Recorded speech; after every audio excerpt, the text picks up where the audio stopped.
On this episode of the Ask Mike Reinold Show, we talk about internal rotation range of motion after rotator cuff repairs. We talk about calling ourselves doctors, and we talked about how maybe you could set yourself apart when trying to apply for PT school. The Ask Mike Reinold Show. Helping people feel better, move better, and perform better.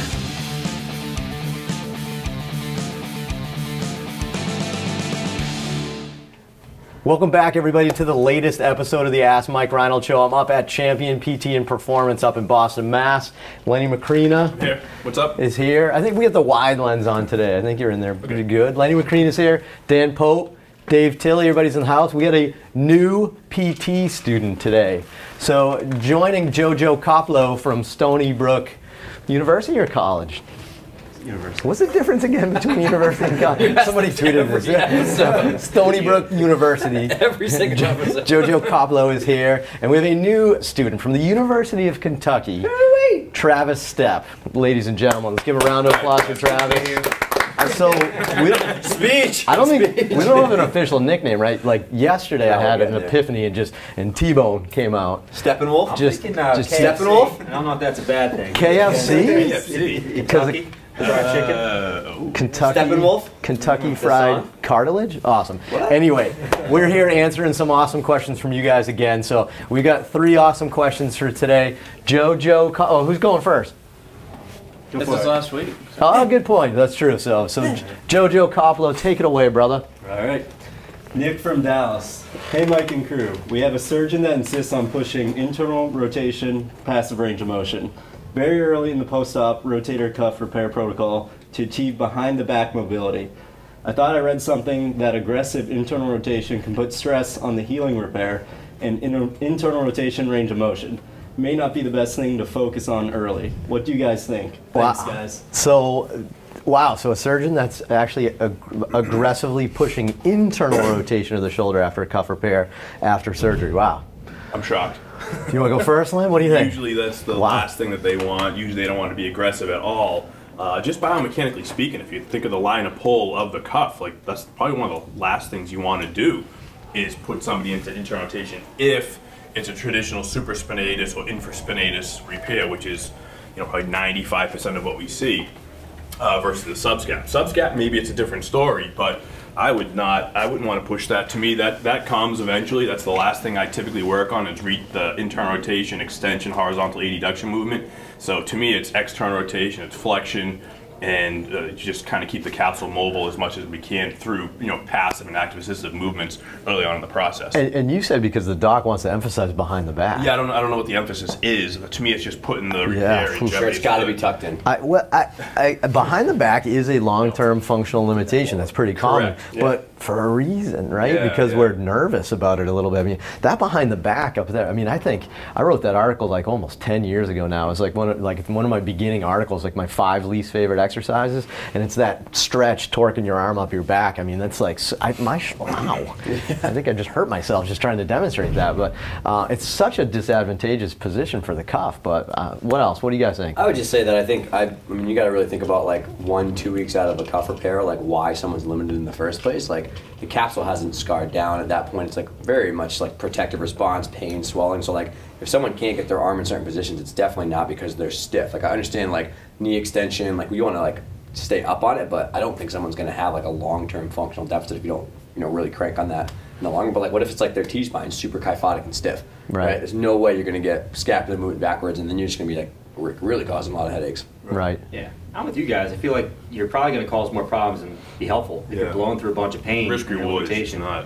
Yeah, you could potentially hurt that person, but also you're probably going to make it more sore, more irritated, maybe even set back with range of motion. Yeah. Right. So. Well, I'm pretty sure scientifically there's a study. I always cite this in my rotator cuff repair presentations on why we do external rotation.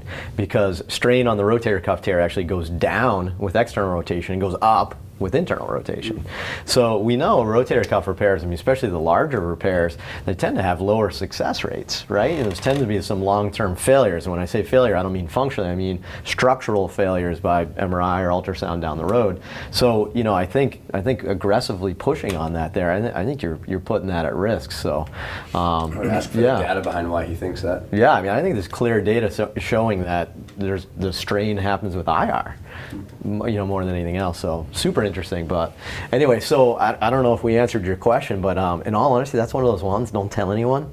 I just kind of like ignore a little bit, right? And you're just like, yeah, absolutely, yeah, we'll work on that, definitely. And then you just kind of, I don't know, don't go crazy. But is that bad advice? Is that good advice or bad advice? Off the record, I think we all do that. Your judgment. You may want to ignore that last one. Jojo, why don't you take, or you guys want to go back and forth? Wow. You want to do that? It's fine. All right, T-Bone, swing away. All right, Andy from Philly, what are your opinions about new DPT graduates introducing themselves to their patients as Dr. So-and-so? What are potential benefits and possible pushbacks? Oof. All right, so new grads calling themselves Dr. So-and-so. I assume you mean their name, not so-and-so. Unless your name is so-and-so. So, yeah. Which would be super awkward.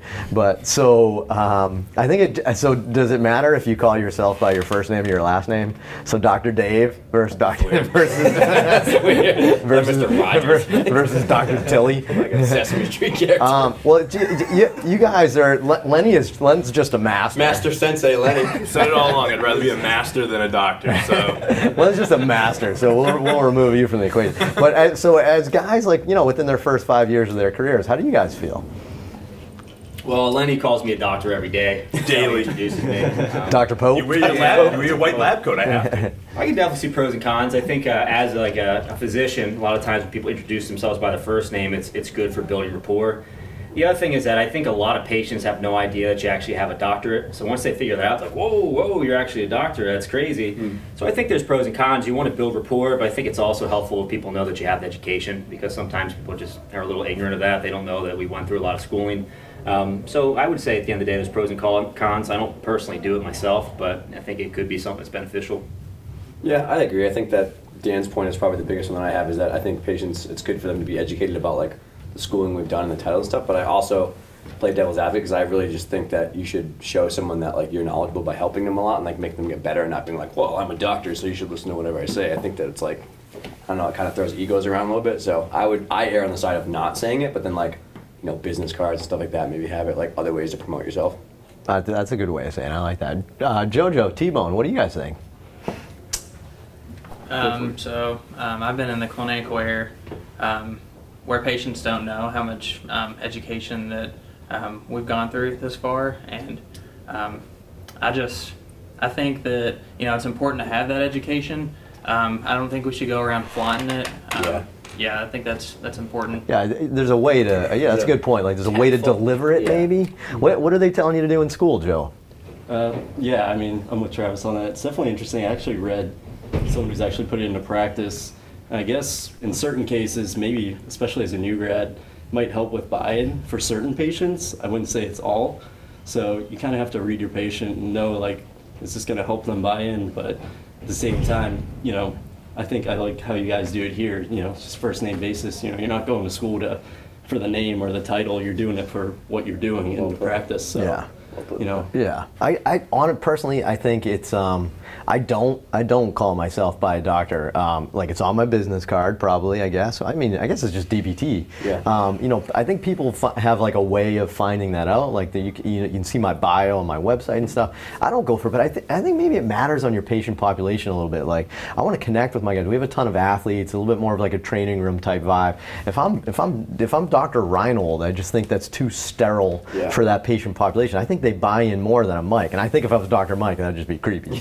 I don't know. I'm not a fan of that personally, but I don't know. Call me crazy. So I think it depends on your population a little bit. Like, I mean, I think that when I was working in my old job, like some of the middle to older clients who I was very young at the time, I'm like 22, 23 years old, and you know, they were very, very skeptical. And if I did, like, then say, introduce myself with like some of that, they're like, oh wow, like gives them a little bit more, you know. So not to you judge have people. introduced yourself that When way? I first started out, I started tried a little bit, and then I just like didn't like how it happened. But they definitely did feel. Patients don't care what your degree is. They don't care what your title is. They don't even care what profession you're in, as long as you're helping them, right? So if that's your focus, I think that's more about you and not about them. And on that note, JoJo, take it away. Number 3, let's do this. Devin from Laramie. I'm a junior kinesiology student getting ready to start applying to PT schools this summer and was wondering what are the best things someone can do to be a competitive candidate at schools above and beyond a good GPA and GRE scores. Nice. I am a personal trainer at the university and plan to do an internship at a PT clinic my spring semester. That's great. Okay, that's good. So applying to PT school, how do you set yourself apart? Lots of competition. So again, maybe you guys, and I even want you to think about, like, what would you say, but I don't know, what would you guys do? How did you set yourselves apart? Truth be told, I actually did not get in the first 3 times I applied to my program. Persistence. So I didn't have, in high school, it just like wasn't in the cards, and then like my freshman year, I just didn't do as well in the, you know, biology, physics kind of stuff.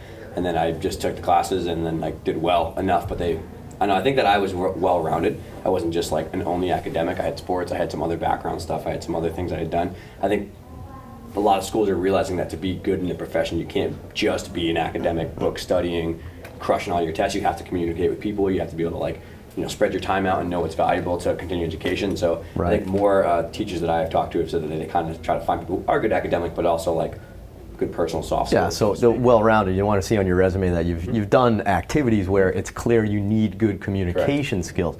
Maybe the emphasis is on communication skills. What do you guys think, student-wise? How do you guys get into school? Because I'm shocked. Personally, but how do you guys get accepted? So honestly, what separated me was the amount of hours I had in the clinic. I think that just showed some grit that, you know, I'm willing to put in. I like that. Time, I love extra grits. hours.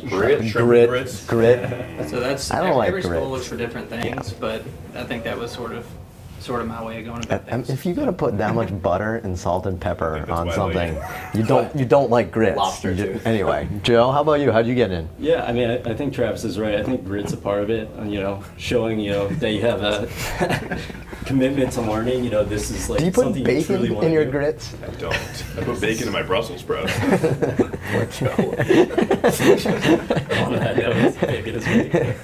Yeah, so I think, if you show that, you know, this is truly something that's a part of your passion, you know, you have a reason that you want to be in this, and, you know, I don't know about other schools. I know some schools don't do interviews. My school did do interviews, so, you know, if you're shining in the interview too, and you're like, they see it, you know, they'll read through you that this is something you truly want to do, that you're fit for this.